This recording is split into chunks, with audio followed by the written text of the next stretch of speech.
And we are back with the GSMC Wrestling Laureate Podcast, brought to you by the GSMC Sports Network. I'm your host, Eric Rodriguez, here, your favorite wrestling fan, Monday through Friday, 8 p.m. Pacific time, 11 p.m. Eastern time on the GSMC Sports Network. Make sure you catch me. Make sure you hit up the chat. Tell me how you feel. Tell me what you like. Tell me what you don't like. Give me your thoughts and opinions about certain things that happened in professional wrestling today. What's going to happen in the future, maybe some predictions, and maybe some what happened in the past. Definitely love talking about professional wrestling. Love being schooled as well. Definitely love a lot of criticism here at the GSMC Sports Network. Leave a positive review, but to be honest, I take all feedback. Feedback is a gift.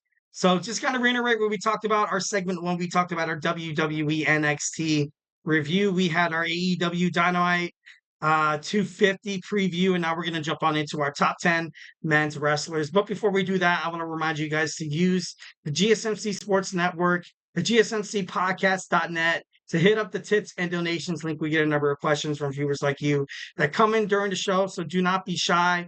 Tell me how you feel. Give me some chats. Tell me what you like.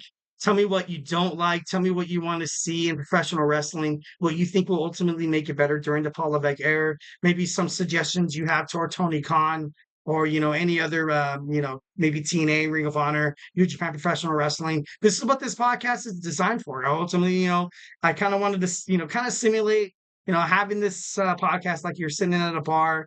You're very knowledgeable about professional wrestling. You sit next to someone with like a wrestling shirt and you guys just hit it off. You just hit it off talking about wrestling, having a good old time, throwing back some drinks, having a good time. So, once again, the link is at gsmcpodcast.net. The show is a hell of a lot better with a lot of audience engagement. I got to be honest. So, once again, the link is at the gsmcpodcast.net. All right. So, we're going to talk about our men's wrestling power rankings, and he is here. Say his name and he appears. I believe in Joe Hendry. Joe Hendry obviously being shown on NXT tonight the past couple of weeks. And, obviously a huge TNA star. He's going to be big. He's going to be very big. A lot of people, kind of compare him to, like the John Cena. And he just looks so damn good. Looks just so damn good. He was talking on the mic with Booker T and Vic Joseph on NXT last night. And I was like, dude, this guy's going to be special. This guy's going to be a huge star. From the get-go, when I saw him on TNA, and they were teasing this TNA collaboration with WWE. But a lot of WWE fans were thinking to themselves, who on TNA could even mesh with the superstars you have on NXT? At the time we were talking about, there was Ilya Dragunov. There was also Dijak. There was also, Trick Williams. There was Carmelo Hayes. And obviously, they found a guy, Joe Hendry. Joe Hendry is so over with the NXT crowd right now, 1,010%. Can't wait to find out, what he has in store. At number 10, I have Joe Hendry. At number 9, I got Moose still on the list. The TNA World Heavyweight Champion, the leader of the system, still running TNA Impact for, God, it's been so long. Can anybody dethrone this guy? I honestly don't think so. Matt Hardy couldn't. He really, I had faith in Matt Hardy, the broken Matt Hardy. I felt like he was going to come in, teach Moose a lesson after he got signed by TNA. And now you kind of have Jeff Hardy, Brother Nero coming back, maybe perhaps being the next person to challenge Moose. But then again, I'm not sure that's too smart. But, this guy's just a powerhouse. This guy's one of the best. Honestly, I think, and it might be a little, kind of crazy, obviously huge, conspiracy theory alert. If AJ Styles, who has not been broadcasted on WWE SmackDown television in a long time, makes his return to NXT, answers an open challenge, or, wants to challenge Moose for the TNA World Championship, so he once again becomes a champion, kind of coming back home to TNA.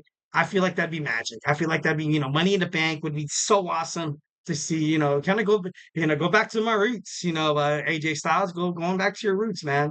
He was very special in TNA. He upheld the TNA brand for the longest time. Him, Kurt Angle, Samoa Joe, the Monster Abyss, Sting, a lot of great names, Jay Lethal, the Fallen Angel, Christopher Daniels. Just just a lot of good names in TNA. Then, obviously you all know what happened. Like kind of, Dixie Carter left, and then as soon as the Panda Energy kind of left, the funding then stopped. When the funding stops, the money, and then domino effect. Now you kind of have TNA, drawing about 30,000 viewers a show. So live on Access TV. Doesn't diminish who Moose is. By all means, does not diminish who Moose is. 1,010%. If this guy steps into a WWE ring, NXT ring, AEW, New Japan Professional Wrestling, Stardom, MLW, you name it, this guy's going to be a force to be reckoned with. So at number 9, I got Moose. At number eight, I got Solo Sikoa, and I was gonna put Jacob Fatu on this because I feel like Jacob Fatu ultimately belongs as the leader of the bloodline, the new young bloodline. But the way Solo's kind of doing it, you got to respect it. You got to respect the way he's, cutting good promos. He's, I recently saw him, in Mexico City. He was doing an event on the tour, in the live tour, where he kind of broke character, and I was like, oh, that's kind of cool. I like, how he's able to still kind of be one with the fans and stuff like that. Jacob Fatu, he's all about interacting with fans. Before he made it to WWE, he wasn't this absolute crazy. Like, of course, he was, he was crazy good at what he did, but he wasn't like just so like in your face, like a total heel. People ultimately kind of cheered for Jacob Fatu before he made it onto the WWE roster, and you have WWE fans or professional wrestling fans for that matter to be like, oh, look, like I want to cheer for this guy, but I can't because he's part of a heel group. He's electric inside the ring. You saw him take out DIY. You saw him put on like moves that only cruiserweights kind of do. He's like a mesh between Bobby Lashley, Cody Rhodes, and Rey Mysterio, which is like the best wrestler in the whole entire world. It's crazy. But at number 8, I have Solo Sikoa. Gotta respect the leader of the new bloodline, keeping it all together, kind of stirring up the crowd, so to speak. At number 7, I have the NXT World Heavyweight Champion, Ethan Page. Ethan Page finally makes it onto this list because, ultimately, like when he won the championship, I was like, all right, it kind of seems like you're pandering to the contracts here, HBK. Like, what are you doing, man? But I like Ethan Page. I like Ethan Page. Ever since he had his first, promo when he was in the ring talking to Ava, I felt a lot of passion. I felt that he could ultimately disrupt the locker room within NXT, kind of causing more of an unpredictable, kind of match landscape in terms of WWE NXT. And now you kind of have this bout between him and Trick Williams. Obviously I love Trick Williams 1,010%. Ethan Page is our new champion, of course. Trick Williams was good at what he did, but I feel like ultimately NXT, I like the belt on Ethan Page. I gotta be honest. I do. I like that, I like that just that I don't want to say crybaby mentality where like something goes wrong, where like something's not fair. He's like, hey, like what do you do? Like, take a look at sports. A lot of like, crybaby mentality superstars like LeBron James, Tom Brady, Patrick Mahomes, a lot of, who pander to the rest, Luka Doncic. Like, you love seeing these guys. Like, you know what I mean? And it just draws attention. So I think Ethan Page is doing really, really well. At number 6, I have the Owen Hart Cup winner, Bryan Danielson, going on to All In to fight AEW World Heavyweight Champion Swerve Strickland. Love seeing Bryan Danielson in this predicament. Love seeing him in this position. Can't wait to see what he has in store with AEW. At number 5, we have Oba Femi. Oba Femi had a very impressive match against Duke Hudson on NXT last night. Once again, won cleanly. No BS. No interference, no heel turns. He just kills it. He just rocks it. That's something that Oba Femi does. That's just so damn respectable. The NXT North American Champion Oba Femi on my list at number 5. At number 4, I have Will Ospreay. Will Ospreay successfully defending his AEW International Championship 2 weeks ago against Daniel Garcia. Obviously, you know how that turned out. MJF turned complete heel once again, taking out Daniel Garcia to the fact where Garcia was transported to the local hospital from from an ambulance and stuff like that. But I love the aerial assassin. I love what he does. He's the only one that you can fight inside the ring, lose against, be absolutely kind of, I don't want to say embarrassed because of the fact that he's like a better wrestler than everybody in the AEW locker room, in my opinion. Obviously, if you have anything different than that, hit me up in the chat. But Will Ospreay is definitely one of the most special, wrestlers of all time. That's why TNA, no, that's why AEW signed him. That's why WWE wanted to sign him. But, obviously you had that thing where, Will Ospreay was talking crap on Triple H, that you're only in the position, bro, because you were banging the boss's daughter. Like it was kind of funny. It was kind of cool. Got to be honest. But, respect Will Ospreay. I have Will Ospreay at number 4. At number 3 in my wrestling power rankings, I have WWE World Heavyweight Champion Damien Priest. Damien Priest had been, kind of holding Monday Night Raw on his back ever since, ever since WrestleMania. I do like Damien Priest. And for the longest time, honestly, I kind of felt like he is a transitional champion because, he can't win without the help of the Judgment Day. You saw him defeat Braun Strowman on Monday Night Raw, and if he defeats Gunther, defeating Gunther, the longest reigning Intercontinental Champion, surpassing the Honky Tonk Man at 666 days, you can have Damian Priest defeat Gunther, and Gunther could put over Damian Priest. If Damian Priest defeats Gunther, he will be, viewed as a real WWE World Heavyweight Champion.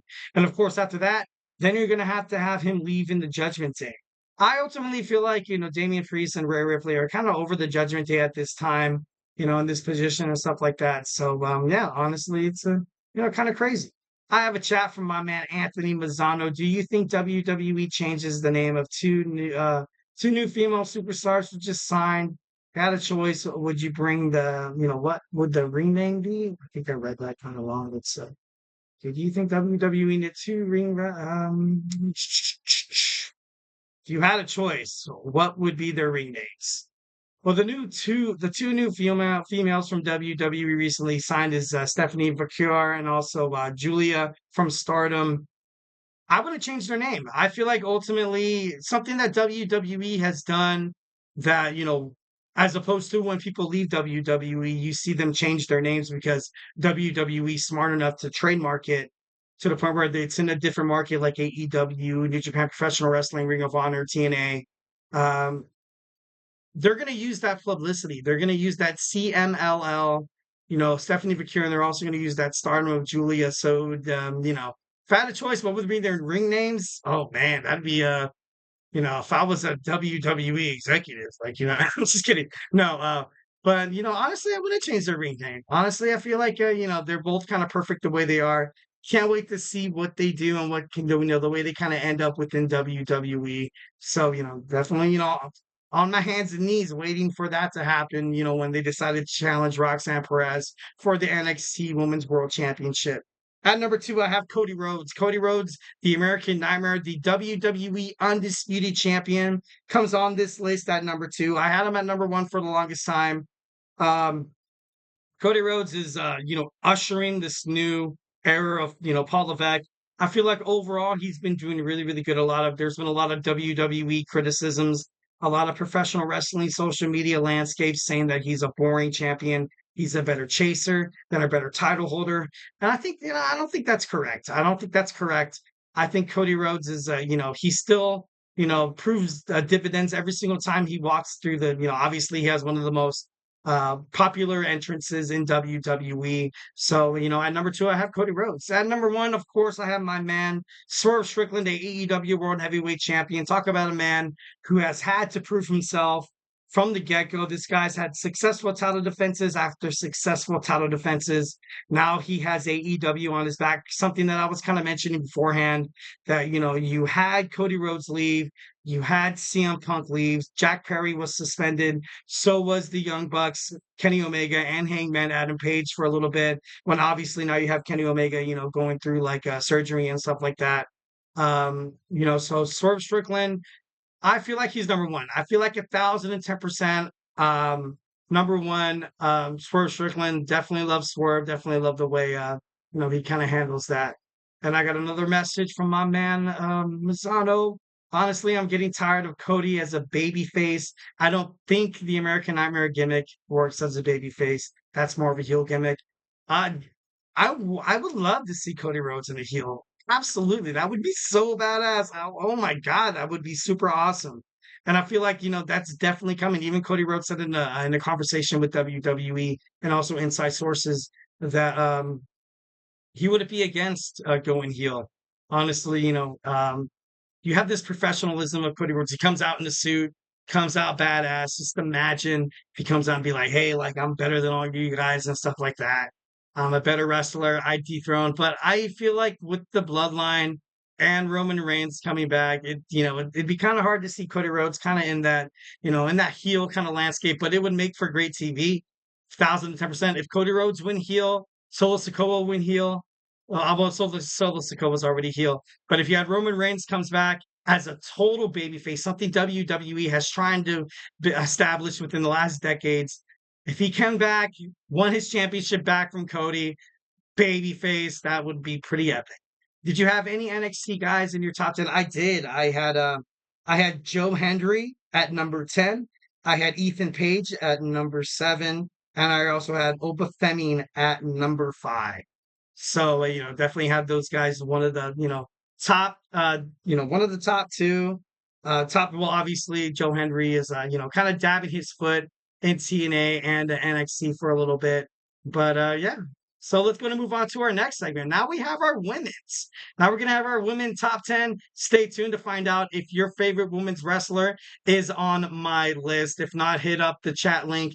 Tell me who you think should be number 1, who you think should be dead last at number 10. So, hey, stay tuned.